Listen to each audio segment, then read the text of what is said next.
어떤 아버지와 아들이 지하철을 탔습니다. 지하철을 탔는데 아이가 지하철을 타자마자 지하철 타기 전부터 계속 우는 거예요. 아버지는 멍하니 있고 아이는 계속 우는 겁니다. 지하철에 있는 사람들이 처음에는 눈치를 계속 주는 거예요. 그죠? 요즘은 이제 다른 사람들 간섭을 잘 안 하니까 계속 눈치를 주는데도 아이의 아버지는 멍하니 가만히 있고, 유치원 되는 아이는 계속 우는 겁니다. 사람들이 얘기하기 시작했습니다. 수근수근거리기 시작했어요. 저 집에는 도대체 어떻게 아이를 교육했길래 저러냐고. 저 집에 아빠 같은데 아빠는 왜 아이가 저렇게 우리도록 가만히 놔뒀냐고. 저 아버지도 문제가 있고 아이도 문제가 있고 그 집에 가정도 문제가 있는 거 아니냐고. 그러면서 수근수근대기 시작했어요. 그래도 아버지는 가만하게 있는 겁니다. 정신을 못 차리고. 아이는 계속 울어요. 드디어 한 사람이 얘기했습니다. 정신 차리라고. 왜 아이가 우는데 달래지 않냐고. 그러니까 옆에 사람들도 다 손가락질하면서 막 뭐라하는 거예요. 왜 아이가 우는데 안 달래냐고. 그때 아버지가 정신을 차리면서 이렇게 사람들 앞에 얘기했습니다. 제가 오늘 제 부인, 제 아내를 장사하고 오는 길입니다. 장례를 치르고 오는 길입니다. 제가 아내를 너무 사랑했는데 아내가 고통 가운데 있다가 죽음을 맞이해서 장례를 치르고 오는 길인데 남겨진 것은 이 아이 하나밖에 없습니다. 그런데 제가 정신을 못 차릴 정도로 멍할 수밖에 없습니다. 미안합니다. 아이를 달래겠습니다. 그리고 아이를 달래는. 그때 옆에 사람들이 어떻게 반응을 보였겠습니까? 전부 다 미안한 마음을 가지고. 저 사람에게 저런 상황들이 있었으면은 내가 이렇게 얘기하지 않을 건데, 그것을 좀 알았으면은 얘기를 할 때 아이를 다 가서 달래고 아이에 대한 부분들을 보듬어주고 아이에 대해서 확 얘기하면서 저 사람은 저런 마음들을 가지고 있을 거라고 그렇게 위로했을 건데, 사람들은 어떻게 해요? 전부 다 멀찌감치 바라보면서 사람들에 대해서 판단하고 평가하고 비판하는 거예요. 우리들이 사람에 대한 얘기들을 할 때도 똑같은 모습들을 주어질 때가 훨씬 더 많습니다. 왜냐하면 우리의 상황들, 내가 생각하는 상황들과 그 사람이 가지고 있는 상황들이 전혀 다를 때가 훨씬 더 많기 때문이에요. 그래서 어떻게는 우리의 권면들이 무색할 정도로 부끄러울 때가 있을 때가 종종 고백됩니다. 그것은 사람과의 관계뿐만 아니라 우리가 하나님과의 관계도 마찬가지예요. 이스라엘 백성들에게 하나님께서 광야길을 지나서 이제 가데스 바네아에 왔을 때 하나님은 이스라엘 백성들에게 봐라, 너희에게 약속의 땅을 점령하라고 가보라고 하나님께서 그 주문하셨습니다. 이스라엘 백성들이 애굽에서 나왔을 때 이스라엘 백성들이 바로 가나안 땅으로 들어가지 않았습니다. 성경은 그 얘기를 왜 가나안 땅으로 바로 인도하지 않았다고 얘기합니까? 전쟁이 일어나면 어떻게 해요? 이 백성들이 다시금 돌아올까 싶어서 하나님께서 블레셋과의 전쟁 속에서 백성들의 마음들, 노예로 있던 백성들의 마음들이 다 흩어질까 싶어서 어떻게 해요? 광야로 돌이키셨어요. 광야로 돌이키신 목적은 사실은 이스라엘 백성들이 가나안과 전쟁하는 위험들 뿐만 아니라 또 다른 목적이 있었습니다. 그 목적이 뭐였습니까? 시내산에서 하나님께 예배드리기 위해서였어요. 그러니까 이스라엘 백성들이 가지고 있는 삶의 목적들이 뭔지를 하나님은 이스라엘 백성들에게 가르쳐 주는 거였습니다. 그 바로 예배하는 백성으로 쓰는 거였습니다. 그들이 애굽에서 있을 때 모세와 아론이 애굽의 바로왕에게 끊임없이 공격하고 말했던 것이 뭡니까? 10가지 재앙을 통해서 계속 얘기했던 게 뭡니까? 우리가 하나님의 산에 올라가서 예배드리는 백성이다. 그쪽에 가서 예배드리겠다. 그것 얘기하면서 계속 주장했던 거잖아요. 이스라엘 백성들이 바로 가나안 땅에 들어가지 않고 돌아왔던 이유는 두 가지 목적. 하나는 시내산에서 예배드리는 거고, 또 다른 하나는 전쟁이라면 위험할까 싶었어요. 하나님이 시내산에서 1년의 시간들을 보내고 나서 드디어 가데스 바네아, 이스라엘 백성들이 정탐꾼을 보내는 지역까지 왔어요. 하나님이 생각을 하셨습니다. 이제는 뭐 할 수 있다고요? 전쟁을 치를 수 있겠다고. 하나님께서 이스라엘 백성들에게 봐라, 이제는 그들의 마음속에서 1년을 지나면서, 시내산에서 1년 동안 있으면서 주신 말씀의 율법들, 하나님께서 그들에게 가르치신 말씀들 속에서 이스라엘 백성들이 하나하나 훈련하면서 순종하는 훈련들을 했거든요. 하나님이 법궤를 만들어 간 법궤를 만들고 번제단을 만들려고 하면 번제단을 만들고 하나님께서 그들에게 제사장의 의복들을 이렇게 만들려고 하면 그렇게 만들었거든. 그 훈련들 하나님께서 이스라엘 백성들에게 5가지 제사를 주면서 번제도 주시고 화목제도 주시고 속죄제, 속건제 그리고 그들에게 주신 소제의 제물들을 주시면서 봐라 너희가 제사를 이렇게 드려라 이렇게 했을 때 이스라엘 백성들이 하나님 우리에게 이게 필요 없습니다 이렇게 얘기하지 않고 어떻게 해요? 순종했거든요. 하나님이 매일매일 상번제를 드리라 했습니다. 아침과 저녁, 아침에 해가 뜰 때 저녁에 해가 지기 전에 상번제를 드리라고. 그건 정말 귀찮은 일이에요. 그죠? 아무런 의미 없이 아침에 드리고 저녁에 제사를 드리고 그 얘기는 그들에게 별 의미 없는 것처럼 보이는데 하나님 그거 드리라 했을 때 제사장들을 통해서 하나님 이스라엘 백성들이 어떻게 합니까? 그 제사를 드려요. 매일매일 드리면서 하나님 앞에서 뭐 하는 거예요? 예배 드리는 삶의 훈련과 순종하는 훈련들을 가지고 이스라엘 백성들이 모든 삶의 과정 속에서 하나님께서 가장 중요하게 생각했던 것은 다른 게 아니었습니다. 순종하는 거예요. 우리들이 우리의 삶 속에서 대답을 잘한다는 것은 무엇을 고백하는 거예요? 순종하는 훈련들을 하겠다는 것을 고백하는 거예요. 제가 한 번씩 목사님께서 한 번씩 질문하시면 대답을 잘 하셔야 돼요. 왜냐하면 그것은 뭘 한다고요? 순종하는 훈련들을 하겠다는 고백이거든요. 아이들 마찬가지예요. 제가 지난주일 동안에 유아부를 전담했던 전도사님을 만난 적이 있습니다. 제가 도대체 유아부를 어떻게 해야 될지 모르겠는 거예요. 왜냐 아무도 경험해 보지 못한 일. 제가 지금까지 오면서 어린아이들을 함께 다룬다는 것, 함께 얘기한다는 것, 교육한다는 것을 한 번도 해보지 않았어요. 물론 이제 성현이가 있고 은혜가 있고 아들 키우는 거랬지만은 어떻게 정말 교육시킬지 모르는데 그 유아부 영아부 전도사님이 이렇게 말씀하시는 거예요. 아이들에게서 가장 중요한 것은 예라고 대답하는 거다. 출석 부를 때 예 하면은 박수 치면서 환영해 줘라고. 박수 치면서. 그러면은 아이들이 정말 뿌듯하다고 가슴이 뿌듯하고 신나가지고 예라는 거 더 크게 한다고. 다음에 할 때 또 박수를 막 치면서 야 하면은 어떻게 해요? 정말 신나고 즐겁게 대답을 한다고. 왜 우리들이 아이들한테 인사할 때 아이들이 배꼽 인사를 하면 어떻게 합니까? 와 인사 잘하네 하면서 칭찬해 주는 거 다음에 아이들은 기억하고 있거든요. 아, 저 선생님은 인사를 90도 배꼽 인사를 하면은 나에 대한 절대적인 반응들을 보인다는 것을 너무 잘 알고 있다는 것. 그러니까 예라고 하는 것, 대답하는 것, 고백하는 것은 뭘 하는 겁니까? 우리가 하나님께 순종하겠다는 믿음의 고백들을 드리는 거예요. 아무 의미가 아니고. 아이들에게 인사를 시키는 훈련들을 하는 것은 다른 것이 아니고 뭐래요? 하나님, 내가 권위 앞에서 복종하겠습니다. 라는 믿음의 훈련들을 가지는 거거든요. 이스라엘 백성들이 지난 시내산에서 1년간 거주하면서 하나님께서 그들에게 요구하는 것은 다른 게 없었습니다. 바로 너희가 예해라. 하나님 앞에서. 하나님이 너희에게 뭘 시킬 때까지 무엇을 시켜도 너희가 예해라. 그러면은 하나님 복을 받을 수 있을 거다. 가데스 바네아에 왔습니다. 하나님께서 이스라엘 백성들을 정탐꾼을 보내셨습니다. 12명의 정탐꾼을. 그들을 보내시면서 그들에게 당부한 한 가지 명령이 뭡니까? 담대하라. 다른 얘기로 뭐라고요? 하나님께 예해라. 하나님께 예만 하면 너희의 삶이 복될 거다. 이스라엘의 12명의 정탐꾼이 40일 동안 돌아다녔습니다.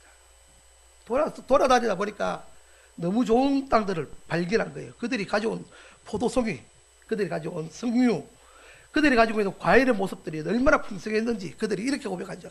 하나님, 우리가 갈 땅은 정말 젖과 꿀이 흐르는 복된 땅입니다. 하나님 정말 축복의 땅입니다. 이렇게 얘기하는 거예요. 근데 문제는 뭐였습니까? 그 다음 하나님이 이스라엘 백성들에게 요구하는 것은 바로 너희가 어떤 환경과 처지 가운데서 뭐 하라고요? 예.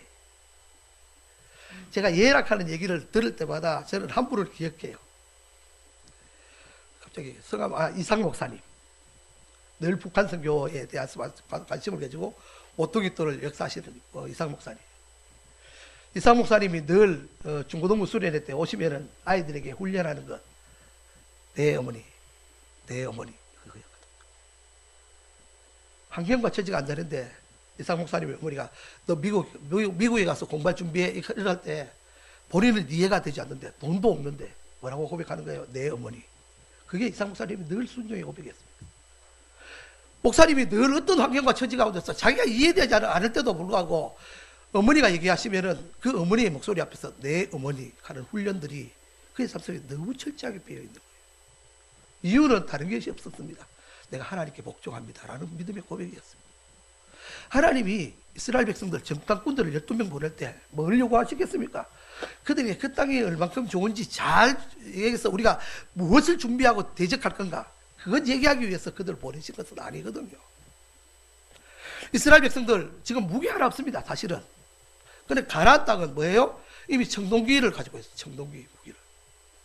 쉽게 얘기하면 이런 겁니다. 이스라엘 백성들은 나무 짝대기로 양들을 막 몰고 있는데 위에서는 뭐 타고 있는 거예요? 칼 들고 있는 거예요. 칼 들고.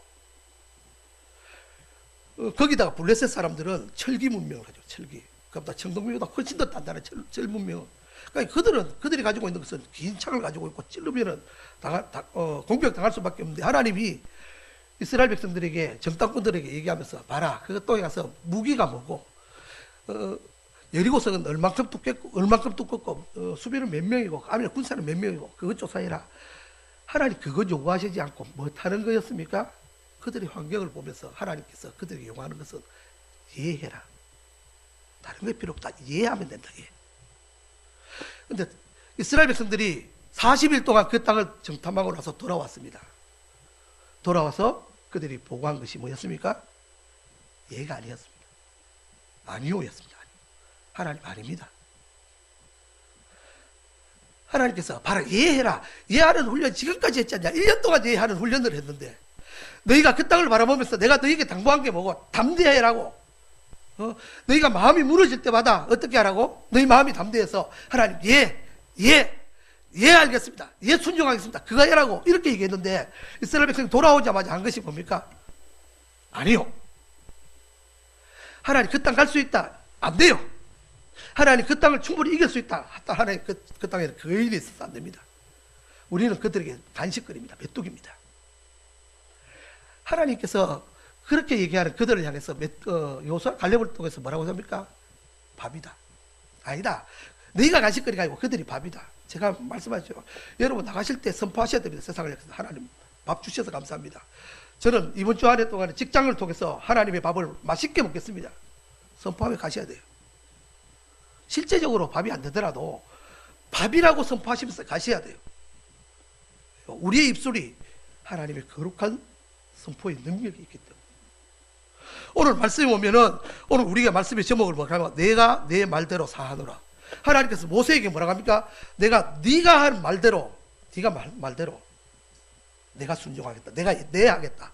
이렇게 말씀하죠.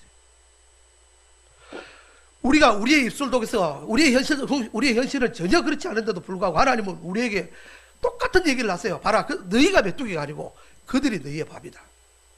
그들이 너희의 밥이면 세상을 향해 선포하면서 나가야 된다. 하나님 우리에게 밥 주셔서 감사합니다.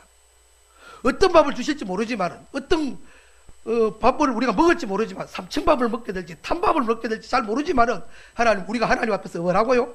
이해하겠습니다 하면서 나가는 것들이 믿음의 사람들의 고백이에요. 그런데 점사군이 돌아와서 뭐라고 합니까? 하나님 안 됩니다. 아니오라고. 오늘 그 얘기를 할 때 오늘 하나님께서 11절 말씀을 통해서 하나님 자신의 마음을 이렇게 선포하셨습니다. 여호와께서 모세에게 이르시되 이 백성이 어느 때까지 나를 멸시하겠느냐? 내가 그들 중에 많은 이적을 행하였으나 어느 때까지 나를 믿지 않겠느냐? 오늘 본문에 다 빼고 가장 중요한 말, 어느 때까지 가는 얘기만 기억합니다. 하나님 뭐라고 합니까? 언제까지 그럴래? 언제까지? 이 얘기는 어디서 가장 많은 다루는 말일까요? 시편에 보면 탄식시에서 다루는 거예요. 탄식시. 하나님의 백성들이 고난당하고 어려울 때 뭐라고 얘기합니까? 하나님 언제까지입니까? 도대체. 하나님 어느 때까지 우리를 이렇게 괴롭히시겠습니까? 하나님 우리가 언제까지 이 괴로움을 당해야지 하나님께서 이 괴로움들을 풀어주시겠습니까? 시편의 3부가 탄식시인데 탄식시의 대부분이 뭐라고 합니까? 그거 고백하는 거잖아요. 하나님 우리를 언제까지 이렇게 놔두십니까? 하나님 우리에게 왜 이렇게 하십니까? 그것 얘기하는 거잖아요. 그런데 오늘 하나님이 이스라엘 백성들에 대해서 뭐라고 얘기합니까? 야, 너 언제까지 하나님 내 말 좀 들어볼래? 내가 언제까지 기다려야 되겠냐? 우리가 모두의 함께 나눈 말씀처럼 우리는 우리의 상황과 우리가 처지고 곤란할 때, 우리에게 고난이 다가오고 우리에게 문제가 생기고 정말 아픔들이 생길 때 우리가 고백하는 것이 뭐였습니까? 하나님 어느 때까지입니까? 하나님 왜 그렇습니까? 그런데 그때마다 하나님이 우리를 향해서 뭐라고 얘기하신다고요? 똑같은 얘기하셔요. 너는 언제까지 그러고 있을래? 내가 너를 어떻게 인도했는지를 좀 살펴봐라. 네가 지금까지 오면서 내 은혜가 아닌 것들이 뭐였느냐? 오늘 이 얘기는 하나님의 마음, 하나님이 우리를 향한 생각들을 모세의 입을 통해서 선포하시는 거예요. 우리는 늘 우리의 입장과 우리의 처지를 하나님께 너무 많이 안 해요. 하나님, 우리는 이렇습니다. 우리 모습은 이렇고요. 우리가 있는 어려움들이 이렇고요. 나는 이런 게 필요한데 하나님은 언제까지 이 일들을 해야 됩니까? 그때마다 하나님은 우리에게 반대로 요구하실 때가 있어요. 그래, 맞다. 네가 답답하지? 나도 답답하다. 나는 네가 어릴 때부터, 너를 조성할 때부터 지금까지 너를 인도했는데 너는 언제까지 그럴래? 우리는 우리의 문제들이 생길 때마다 하나님의 마음에 대해서 생각하지 않아요. 뭐가 제일 중요해요? 내가 주는 처지, 내가 주는 입장이 훨씬 더 중요해요. 지하철에서 우는 아이 보면은 그 우는 아이를 왜 그렇게 하냐고, 부모들은 도대체 뭐 하냐고, 내가 가지고 있는 입장과 처지들 속에서 판단하고 평가할 때 그들이 가지고 있는 입장과 그들이 가지고 있는 눈물들을 우리는 보지 않아요. 우리가 오래 참고 기다린다고 고백하지만은 성경은 뭐라고 얘기합니까? 하나님의 기다리심과 오래 참음은 1000년이 지나도 그렇다고. 하나님이 처음 시작 때부터 시작해서 지금까지 사람을 향해서 기다림과 인내하심과 오래 참음들을 얼마나 많이 가졌는지 기억하라고. 오늘 주님께서 그것 얘기하시는 거예요. 뭐 하는 사람에게? 예라고 대답하지 않는 사람에게. 너 예해라 이렇게 할 때 하나님 예 아니거든요. 지금 우리 상황이 예겠습니까? 하나님 입장을 바꿔놓고 생각해 보십시오. 하나님 얘기하실 겁니다. 그래, 입장 바꿔놓고 한번 해보자. 너는 몇 년 참을 수 있겠노? 입장을 바꿔놓고 한번 해보자니까? 그러니까 하나님, 우리 입장을 바꿔놓고 한번 생각해보세요. 제가 지금 하나님 앞에 예배 드릴 수 있고 헌신할 수 있고 하나님께 참된 봉사를 할 수 있겠습니까? 하나님, 제가 저 사람과 함께 동행하면서 즐거운 기쁨들을 나눌 수 있겠습니까? 하나님, 이 상황이 되어 있는데 내가 하나님 앞에 절대적인 헌신들을 드릴 수 있겠습니까? 하나님 뭐라고 하겠습니까? 그래, 입장 바꿔놓고 한번 해보자. 나는 할 수 있다. 너는 할 수 있겠나? 그 대답들을 모세가 선포하는 거예요. 우리는 하나님의 마음, 하나님의 관심에 대한 얘기들을 늘 고백할 때마다 일방적인 얘기들을 하지만 하나님은 늘 어떻게 해요? 똑같은 얘기들을 선포하세요. 모세가 그 말을 하고 있는 하나님에게 뭐라고 얘기합니까? 그 말씀을 하시면서 하나님께서 이렇게 얘기하죠. 모세야, 너를 통해서 새롭게 시작할 거다. 너를 통해서. 그때 모세가 이렇게 대답하지 않습니다. 하나님, 제 가문을 왕스럽게 하시는군요. 우리 집이 드디어 부흥되겠습니다. 우리 집이 복받겠습니다. 이렇게 얘기하지 않고 오늘 모세가 하나님께 중보기도를 기도를 드려요. 중보기도에 대한 부분들에 대한 얘기들을 오늘 모세가 할 때 우리는 우리의 중보기도를 다시금 돌아볼 필요가 있어요.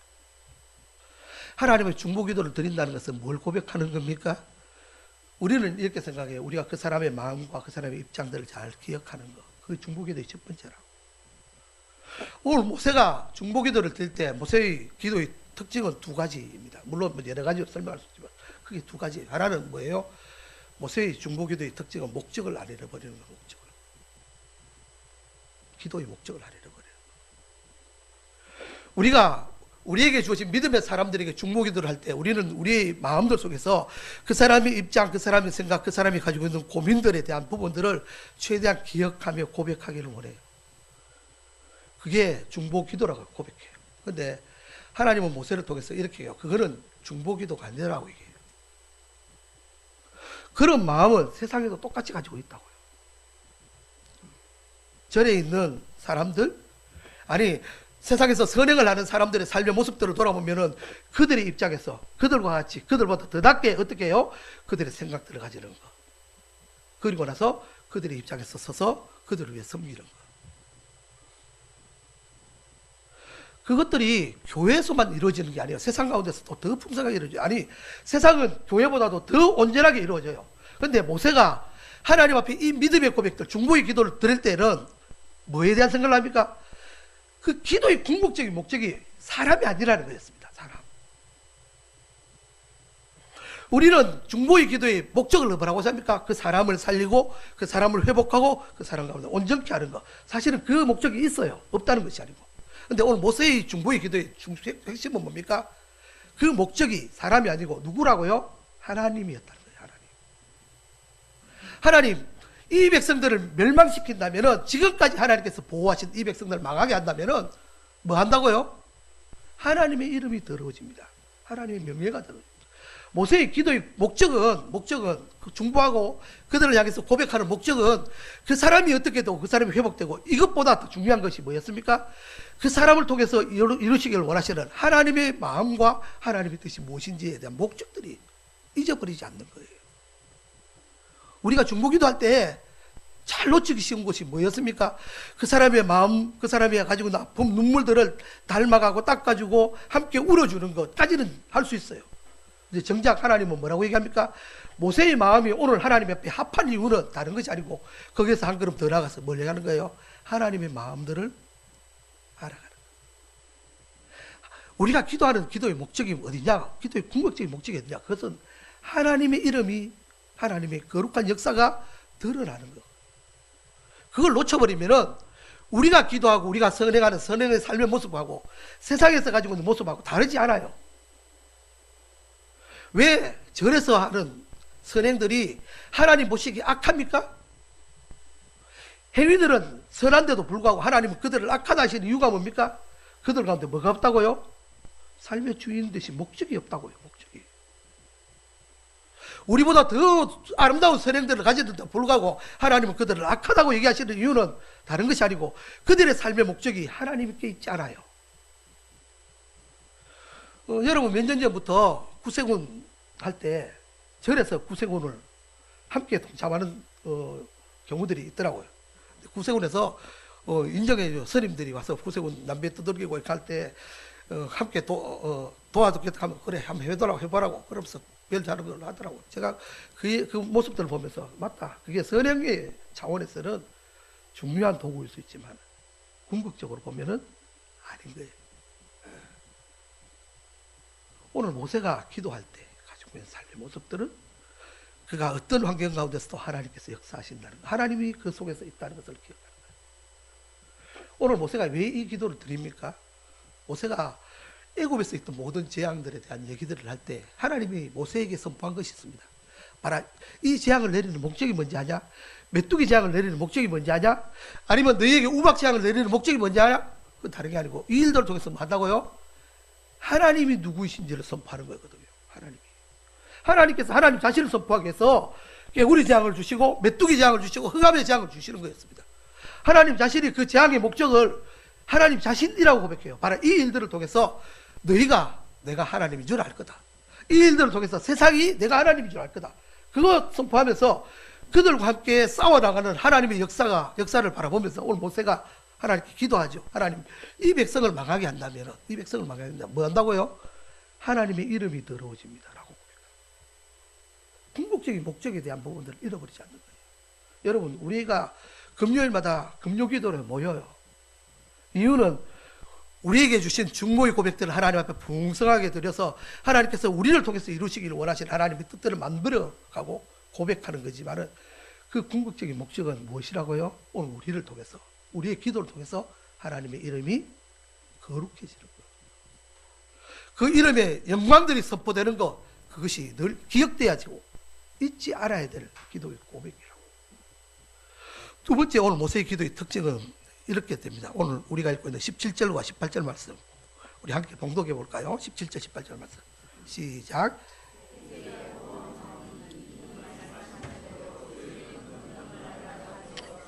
이르시기를 여호와는 노하시기를 더디하시고 인자가 많아 죄악과 허물을 사하시나 정말 받는 자는 결단코 사하지 아니하시고 아버지의 죄악을 자식에게 갚아 3, 4대까지 이르게 하리라 하셨나이다. 아멘. 모세의 기도의 두 번째 특징은 뭡니까?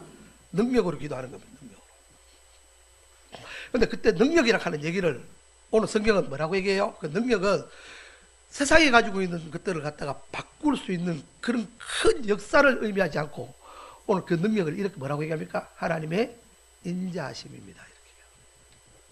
다른 얘기로 하면 하나님의 용서라고 얘기해요. 세상을 바꾸는 능력은 세상 가운데 굉장한 일들을 가지고 굉장한 역사를 드러내는 것이 아니라고 모세가 기도해요. 모세의 중보기도의 가장 핵심이 뭡니까? 이렇게 물어보면 모세가 하나님의 능력으로 기도하는데 그 능력은 뭐라고요? 용서와 하나님의 인자하심이라고. 하나님은 모세를 통해서, 아니 이스라엘 백성들을 통해서 그때 10가지 재앙들, 홍해에서 오늘 하나님께서 말씀하시기를 이스라엘 백성들 봐라, 너희가 광야에서 내가 10번이나 내가 너희에게 준 언약들을, 약속들을, 이적들을 다 흩어져 버렸지 않느냐. 그때마다 내가 너희에게 주는 더 큰 능력이 뭔지 아냐? 너희를 용서하는 거다. 오늘 모세가 이렇게 고백하죠. 하나님은 인자하신 하나님입니다. 하나님은 언약 속에서 하나님의 약속을 지키시는 하나님입니다. 그게 우리에게 가장 위대한 능력입니다. 여러분, 우리가 기적을 해가고 능력을 해가고 다른 사람보다 더 많은 성령의 은사를 가져서 다른 사람을 회복하고 치유하지 못하지만은 하나님 믿음의 사람 한 사람에게 요구하는 것들은 다른 게 아니고 뭐라고요? 우리의 마음 가운데 용서와 사랑의 마음이라고. 그것 잃어버리면은 사람을 바꿀 수가 없다고. 사실 저도 어려워요, 이 일들은. 그런데 하나님께서 우리에게 그것 요구하시거든요. 하나님께서 더 큰 능력 가운데서 고백하기를 여호와는 노하기를 더디하시고 인자가 많아 죄악과 허물을 사하시나 형벌 받을 자를 결단코 사하지 아니하시고 아버지의 죄악을 자식에게 갚아 3, 4대까지 이르게 하리라 하셨나이다. 그리고 나서 그 다음 절에 뭐라고 얘기합니까?